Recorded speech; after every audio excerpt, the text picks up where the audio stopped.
Sam looked out through the viewing window of Princess Kira's ship as the massive royal fleet surrounded them.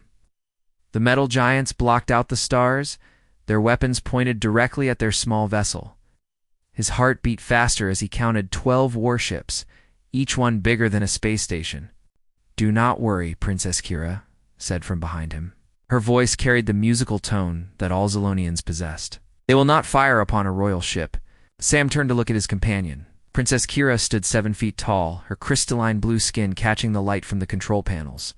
Her forearms moved gracefully as she worked the communication systems. Even after 6 months of traveling together, Sam still found her alien beauty striking. "But they might fire upon me," Sam replied with a small smile. "I am just a human after all." Kira's large compound eyes shifted to look at him. In the months they had traveled together, Sam had learned to read her expressions. Right now, she looked worried. "My mother does not understand humans," Kira admitted. "She has never met one before. Most of the royal court believes your species is too primitive to be worthy of respect." Sam nodded. He had expected this. Humans were new to the galactic community. Most alien species saw them as weak creatures who had barely learned to travel between stars. They did not know what humans were truly capable of. The communication panel buzzed with an incoming message. The screen filled with the image of a Zolonian officer wearing the black uniform of the Royal Guard. "Princess Kira," the officer spoke in the clicking language of her people. "Her Majesty Queen Vera commands your immediate presence aboard the flagship. You will bring any companions for inspection." The screen went dark. Sam felt a chill run down his spine. Inspection. It did not sound good. "Tell me about your mother," Sam said as they prepared to board the royal shuttle. Kira was quiet for a moment. "Queen Vera has ruled the Zolonian Empire for 300 years. She expanded our territory across 40 star systems. She has never been defeated in battle. She does not trust outsiders, especially those she sees as weak. And she will see me as very weak," Sam said. "Yes," Kira replied honestly, "but I have seen what you can do. I know the truth about human strength." Sam thought back to how they had first met. It had been 6 months ago on Station Omega-7, a mining outpost on the edge of Zolonian space. The station had been dying, its life support systems failing after a meteor strike damaged the main power core. Most species had evacuated immediately when the emergency alarms started screaming. But Sam had been working in the engineering section when the disaster struck. He was a maintenance engineer, one of only 3 humans on the entire station. When the evacuation order came, he had seen the problem immediately. The automated systems were trying to reroute power, but they were following standard protocols. Human engineers knew that sometimes you had to break the rules to save lives, while alien evacuation ships fled the station. Sam had crawled through damaged corridors filled with toxic gas. His human lungs could hold breath longer than most species realized. His flexible human spine let him squeeze through gaps that would have trapped larger aliens. Most importantly, his human brain could think of solutions that computer systems never considered. He had found Princess Kira trapped in the observatory section. A support beam had fallen across her legs, pinning her to the floor. The room was filling with poisonous vapor from a ruptured chemical line. Most rescue teams would have needed cutting equipment and breathing apparatus to reach her. Sam had used a maintenance jack to lift the beam and a carbon filter mask to breathe. Simple human tools that worked when high-tech solutions failed. He had carried the injured princess through collapsing corridors to the last escape pod, using human endurance and determination to keep going when others would have given up. After they reached safety, Kira had insisted that Sam travel with her. She wanted to learn more about humans and their strange abilities. Sam had been curious about alien worlds, so he had agreed. It had been the adventure of his lifetime. Now that adventure was about to become much more dangerous. The royal shuttle docked with the flagship. Sam followed Princess Kira through corridors lined with guards in ceremonial armor. The ship was enormous, with ceilings high enough for the tallest alien species. Holographic displays showed star charts of the entire Zolonian Empire. Sam felt very small walking through these halls of power. They entered the throne room, and Sam's breath caught in his throat. The chamber was huge, with a domed ceiling that showed a view of the stars outside. Hundreds of aliens from dozens of different species filled the room. Zolonian nobles stood beside insectoid diplomats and crystalline beings that looked like living minerals. All of them turned to stare at Sam as he walked beside the princess. At the center of the room sat Queen Vera on a throne made of black metal. She was larger than Princess Kira, nearly 8 feet tall, with darker blue skin that showed her age and authority. Her 4 arms rested on the arms of her throne, and her compound eyes watched Sam's approach with obvious suspicion. Daughter Queen Vera spoke in the Zolonian language. Her voice carried easily across the huge room. You have returned from your journey. Yes. I trust you have learned much about the galaxy. Yes, Mother, Princess Kira replied formally. I have learned that there is wisdom in unexpected places. Right. The Queen's eyes shifted to Sam. And what is this creature you have brought before the royal court? Sam felt the weight of hundreds of alien gazes upon him, could hear whispers in languages he did not recognize. Some of the aliens pointed at him with claws or tentacles. A few laughed with sounds that were not pleasant. This is Sam, Princess Kira said, switching to standard so that everyone could understand. He is my companion. Queen Vera's expression did not change, but Sam could sense her displeasure. Companion? You bring a primitive mammal before the throne of the Zolonian Empire and call it companion. The word primitive echoed through the throne room. More aliens began to whisper and point. Sam kept his face calm, but inside he felt anger building. He had heard this insult many times since humans had joined the galactic community. Sam is human, Mother, Princess Kira said with dignity. And humans are far from primitive. Are they? Queen Vera rose from her throne. At her full height, she towered over everyone in the room. Look at this soft creature. No natural armor, no redundant organs, no enhanced strength or speed. What could such a fragile being possibly offer the heir to our throne? Sam watched as Princess Kira's posture stiffened. He could see that she wanted to defend him, but speaking against the Queen in public would be a serious offense. The political situation was more complex than he had realized. Your Majesty, Sam said, stepping forward slightly. His voice was calm and respectful. Princess Kira saved my life when we first met. I owe her a debt that can never be repaid.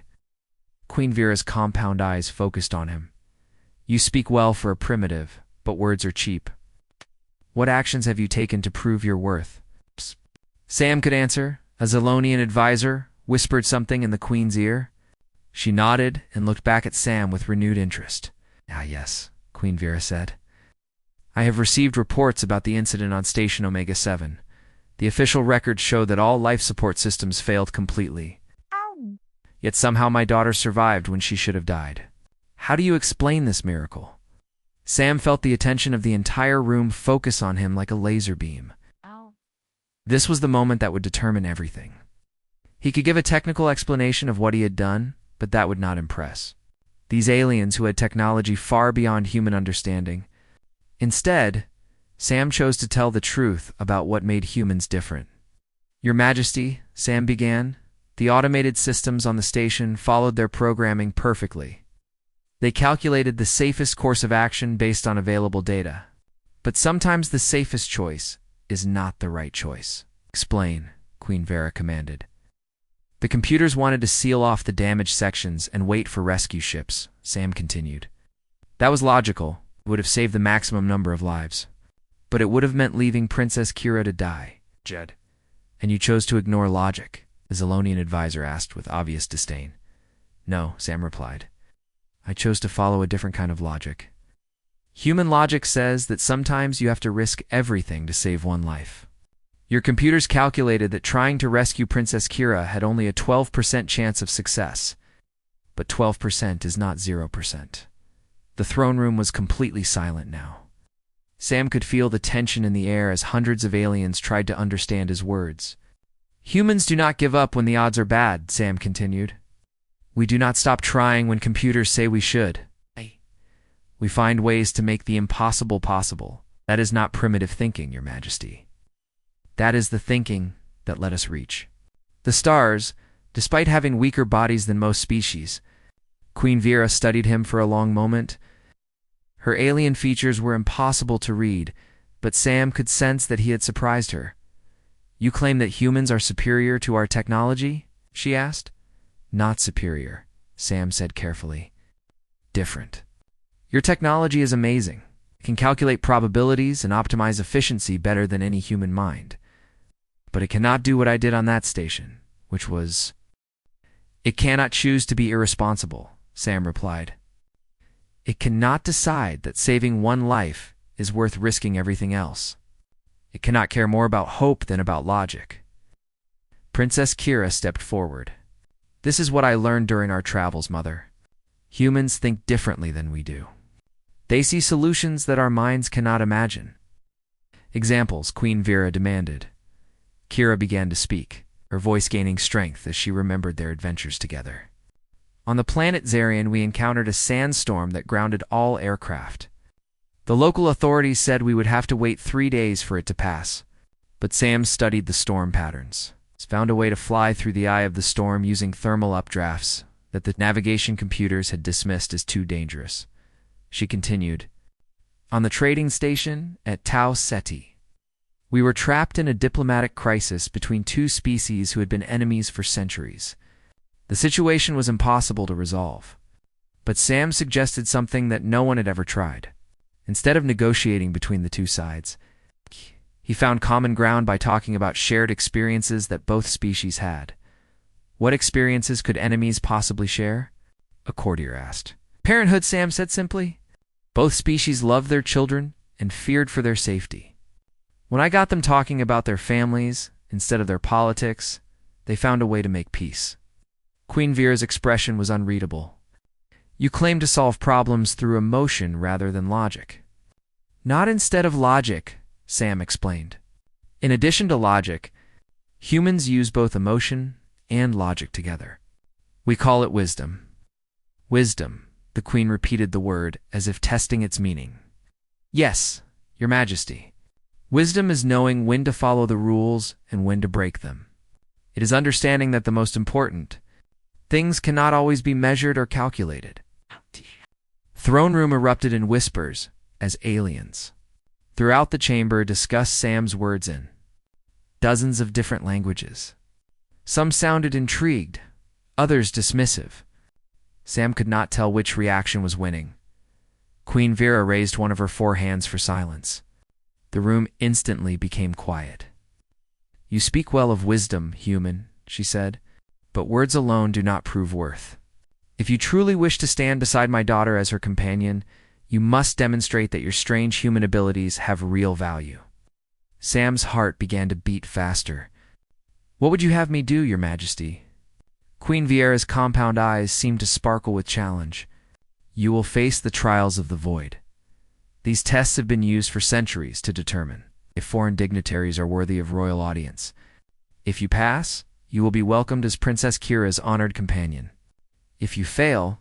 She did not finish the sentence, but Sam could guess what failure would mean. Mother, Princess Kira said urgently, the trials are designed for species with enhanced physiology. Humans are not built to survive such tests. Then perhaps Queen Vera replied coldly. Humans are not worthy to stand beside royalty. Sam looked around the throne room at hundreds of alien faces watching him with curiosity, skepticism, and in some cases, barely concealed hostility. He thought about the long journey that had brought him to this moment. 6 months ago, he had been a simple engineer fixing broken machines on a remote space station.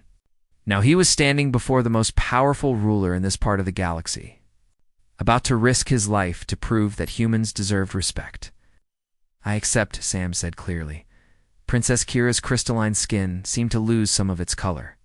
Sam, you do not understand what you are agreeing to. But Sam did understand.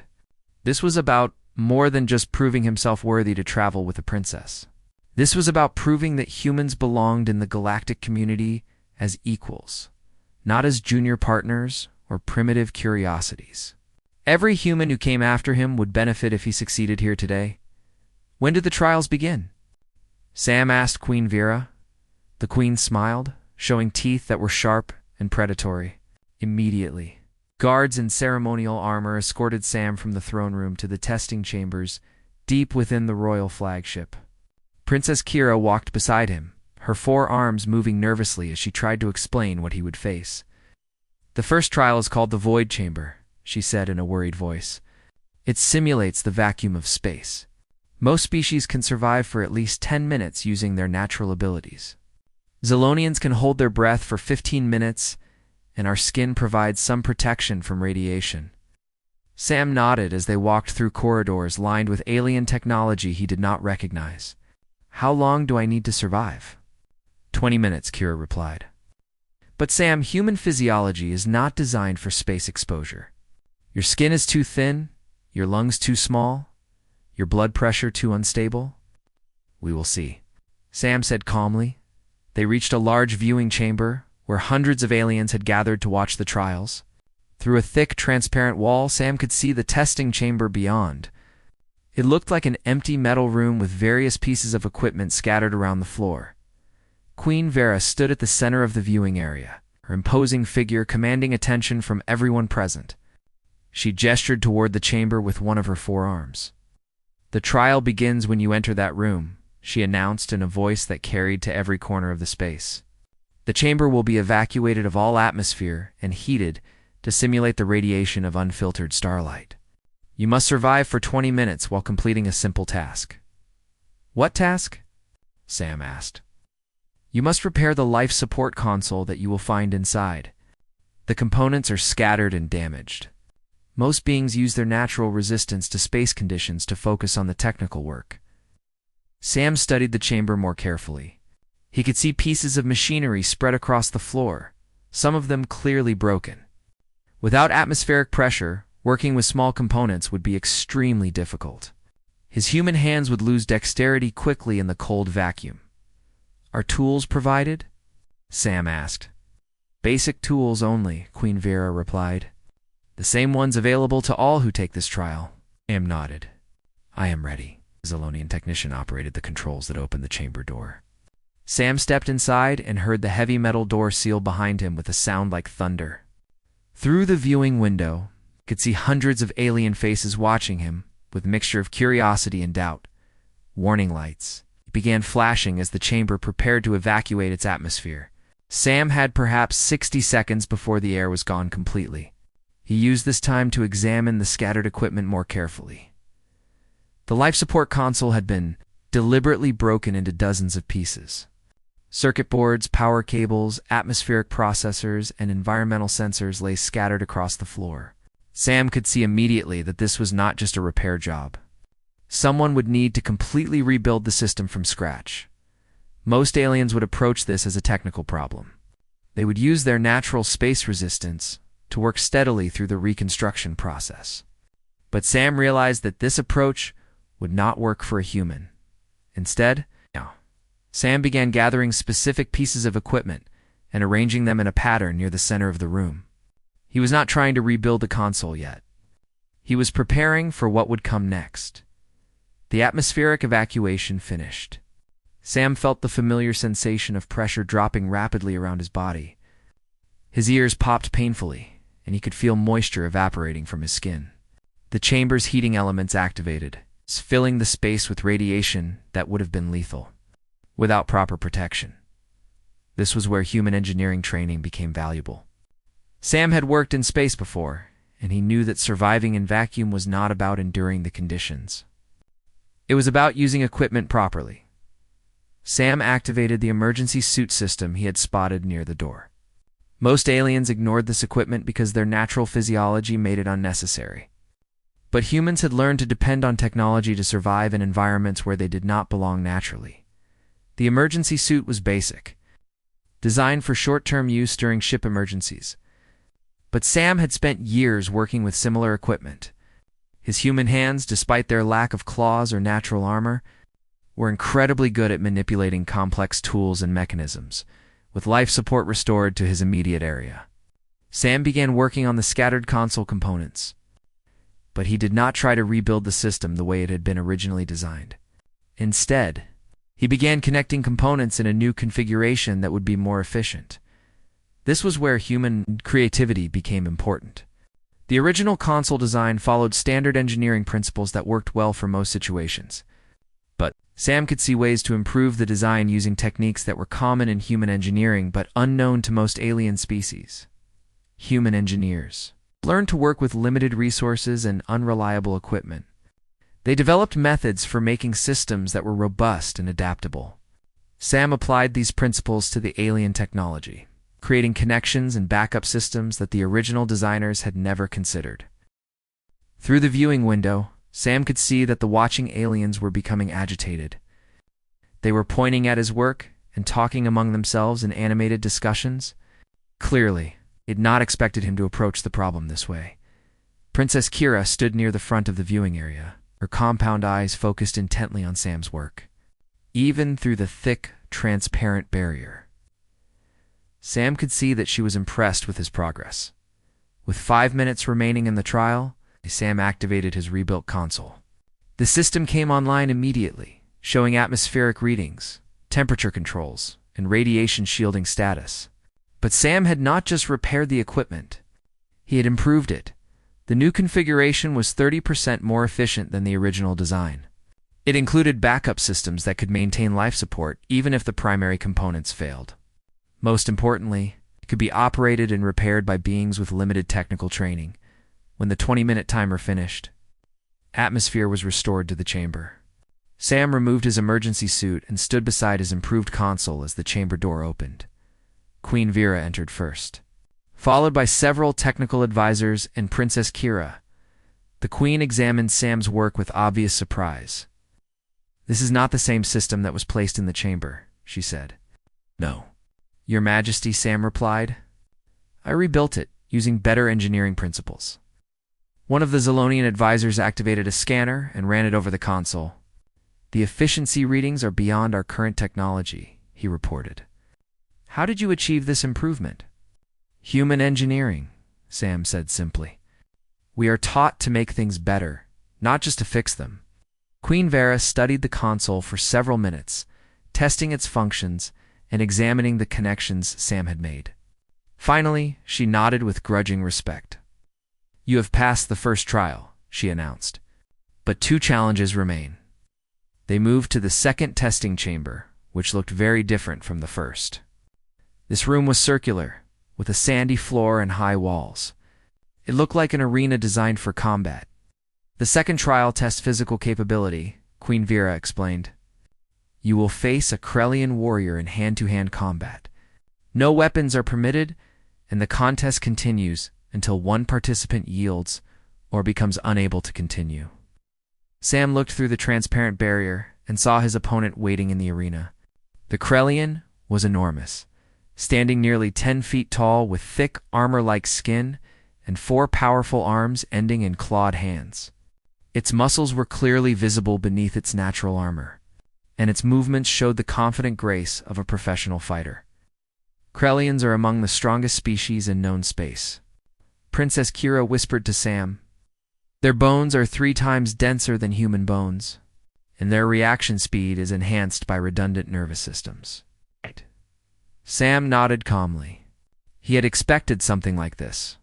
Physical trials were common in alien cultures, and humans were always at a disadvantage in direct strength comparisons. "What are the rules?" Sam asked. "No rules, except no weapons," Queen Vera replied. "The arena floor includes various obstacles that may be used tactically. Victory is achieved by forcing your opponent to yield or by rendering them unable to continue fighting." Sam entered the arena and heard the crowd of watching aliens grow louder with excitement. Many of them were clearly betting against his chances of survival. The Krellian warrior looked down at him with obvious amusement. "I am called Thuros," the alien warrior said in accented standard. "I have fought in 300 arena contests and never been defeated. I will try to end this quickly so that you do not suffer unnecessarily." "I am Sam," he replied politely. "Thank you for your consideration." The combat began immediately. Thuros charged forward with incredible speed, its forearms reaching out to grapple Sam in a hold that would have crushed most beings. But Sam was not where the alien expected him to be. Human reflexes were not faster than Krellian reflexes. But human movement patterns were completely different from anything Thuros had experienced before. Sam ducked under the grasping arms and rolled to the side, using his flexible human spine to move in ways that most aliens could not match. Thoreau spun around quickly and attacked again, this time with more caution. But Sam had already moved to a new position near one of the arena obstacles. The obstacle was a metal pillar that rose from the floor too. About chest height on the Krellian, Sam had noticed something that the warrior had not. The pillar was not solidly mounted to the floor. It was designed to move when pressure was applied, probably to add unpredictability to combat situations. When Thoros charged again, Sam waited until the last possible moment before diving to the side. The Krellian's momentum carried him directly into the pillar, which tilted under his weight and sent him stumbling forward off balance. Sam immediately took advantage of the situation. While Thoros was recovering his balance, Sam climbed onto the tilted pillar and used it as a springboard to launch himself onto the warrior's back. This was where human anatomy became advantageous in an unexpected way. Sam's hands and fingers were designed for precise manipulation rather than combat, but this made them excellent for finding pressure points and nerve clusters. His years of engineering work had given him detailed knowledge of anatomy and mechanical systems. Sam applied pressure to specific points on the Krellian's thick neck, targeting nerve pathways that controlled balance and coordination. These techniques came from human martial arts that focused on precision rather than strength. Thoros tried to reach behind himself to grab Sam, but his arm joints were not flexible enough to reach the position where Sam had positioned himself. The warrior spun and thrashed, trying to dislodge his opponent, but Sam held on using grip strength and flexibility that surprised everyone watching. After several minutes of this struggle, Thoros began to show signs of fatigue. His movements became slower and less coordinated as Sam's pressure point attacks affected his nervous system. The proud warrior who had seemed invincible was now struggling to remain standing, but Sam did not try to seriously injure his opponent. Instead, he spoke quietly into Thoros' ear. "You fought with honor," Sam said. "There is no shame in yielding to an opponent who uses different tactics." Thoros considered this for a moment, then slowly lowered himself to the arena floor in the traditional Krellian. The gesture of surrender, the watching crowd erupted in shocked discussion. Many aliens had never seen a human in combat before, and Sam's victory had overturned their assumptions about human capabilities, Queen. Vera looked thoughtful as Sam helped Thoros to his feet and shook the warriors, hand in the human gesture of respect between opponents. "Ow!" "Did you defeat a opponent so much stronger than yourself?" the Queen asked. "I did not try to be stronger," Sam replied. "I used different strengths. Humans learn to win by thinking, not just by fighting." Explain. Thoros expected me to fight like other species he had encountered, but human combat techniques are based on using an opponent's strength against them rather than matching strength with strength. We call it leverage. Princess Kira smiled with obvious pride as they moved toward the final testing chamber. The third trial took place in a different kind of room, entirely. This chamber contained a large holographic display that showed a three-dimensional map of star systems. Dozens of planets were marked with different colored symbols, and fleet positions were indicated by moving icons. "The final trial tests strategic thinking," Queen Vera announced. "You will be presented with a military situation that has challenged our best tacticians for decades. Your task is to develop a defense strategy for 12 different worlds, each with unique environmental and political characteristics." Sam studied the holographic display carefully. The scenario was incredibly complex. Enemy fleets were approaching from multiple directions, and the defending forces were outnumbered 3-1. Each planet had different defensive capabilities, different populations to protect, and different strategic values. "What resources are available for the defense?" Sam asked. "Limited," Queen Vera replied. "You have 47 ships of various classes, with support from planetary defense systems of varying effectiveness. The enemy has 134 ships and superior technology." Sam continued studying the display, rotating the three-dimensional image to examine it from different angles. Most of the watching aliens expected him to begin calculating optimal fleet positions and defensive formations immediately. But Sam did something unexpected. He began asking questions about the planets themselves. What species live on each world? He asked. Queen Vera seemed puzzled by the question. Does that matter for military strategy? Yes, Sam said confidently. What are their cultures like? What do they value most? What are they afraid of?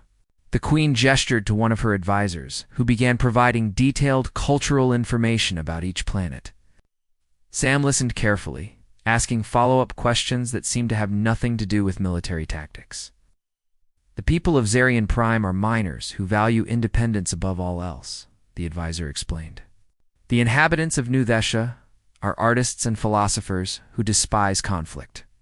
The colonists on Frontier 7 are former soldiers who chose to live as farmers. Sam nodded and continued gathering information. He asked about trade relationships between the worlds, about historical conflicts, about shared cultural festivals and religious beliefs. The watching aliens began to murmur with confusion. This was supposed to be a test of military strategy, but Sam seemed to be conducting a sociology study instead. After 30 minutes of questions, Sam finally began manipulating the holographic display. But his strategy was unlike anything the Zalonian tacticians had ever seen. Instead of trying to distribute his defensive forces evenly across all 12 worlds, Sam concentrated almost all military assets around just 3 planets. The other 9 worlds were left virtually undefended. This strategy abandons 3/4 of the territory, Queen Vera observed. How can you justify such massive losses? I am not abandoning anything, Sam replied. I am using human psychology. He manipulated the display to show communication networks between the planets. The 3 worlds I am defending are not the most strategically important or the most valuable. They are the most culturally significant to the people who live throughout this region. Sam pointed to Zarian Prime. The miners here supply rare metals that all 12 worlds depend on. But more importantly, they are seen as the most independent and stubborn people in the sector. If Zarian Prime fights and refuses to surrender, the people on every other world will believe that resistance is possible, he indicated New Thesha. The artists here create music and literature that is beloved throughout the region. Their work gives people hope and reminds them what they are fighting for. If New Thesha survives, the war becomes about protecting beauty and culture, not just territory. Finally, Sam highlighted Frontier 7. These former soldiers chose peace, but they still remember how to fight. If they take up arms again to defend their new lives, they will inspire others to believe that the war can be won. Queen Vera studied the strategy display with growing interest, and the other 9 worlds will not be conquered, Sam said confidently. The enemy expects to win through superior force, but this war will not be won by ships and weapons. It will be won in the hearts and minds of the people. Sam continued explaining his strategy. When the enemy attacks the 9 undefended worlds, they will find that the populations refuse to cooperate. The miners will sabotage their own equipment rather than let it be used by invaders. The artists will create songs and stories that turn every enemy soldier into a symbol of oppression. The farmers will disappear into the wilderness and wage guerrilla campaigns. How can you be certain the populations will resist instead of surrendering? An advisor asked. Because humans understand motivation, Sam replied. People fight hardest when they are fighting for something they love, not when they are ordered to fight. By protecting the cultural symbols of this region, you give every person a reason to resist that is stronger than fear. Sam manipulated the display one more time. The enemy will win quick victories on 9 worlds, but they will be hollow victories. They will control territory, but not people. Meanwhile, the 3 defended worlds will become symbols of hope that inspire resistance throughout the region, and eventually, Queen Vera prompted. Eventually, the enemy will be forced to withdraw because they cannot control a population that refuses to be controlled. They have superior ships and weapons, but they cannot occupy 12 worlds if the people on those worlds are united in resistance. The throne room was completely silent as aliens throughout the chamber absorbed Sam's strategy. This was a completely different way of thinking about warfare, one that considered psychology and culture as important as ships and weapons. Queen Vera studied the holographic display for a long time. Finally, she turned to Sam with an expression that might have been respect. Your strategy is not what our military academies teach, she said. No, Sam agreed. It is what human history teaches. Humans have won many wars against superior enemies by understanding that the strongest weapons are hope and determination. Princess Kira stepped forward. Mother, you asked who Sam was? You asked what he could offer to stand beside royalty. Queen Vera nodded slowly. He is my human companion, Princess Kira continued. And humans see solutions that the rest of us cannot imagine. They think with their hearts as well as their minds. They find strength in places where others see only weakness. The queen looked at Sam for a long moment. Her compound eyes were unreadable, but her posture had changed. The hostility and suspicion were gone. I have ruled for 300 years, Queen Vera said finally. I have seen the rise and fall of many species. I have witnessed great intelligence and terrible foolishness. But today, I have seen something new. She paused, and Sam held his breath. Have seen wisdom, the queen continued. True wisdom that comes not from calculating the best choice, but from understanding what choice is right. Queen Vera stepped down from her throne and approached Sam directly. At her full height, she still towered over him, but now her presence felt protective rather than threatening. You have proven yourself worthy, human, she said formally.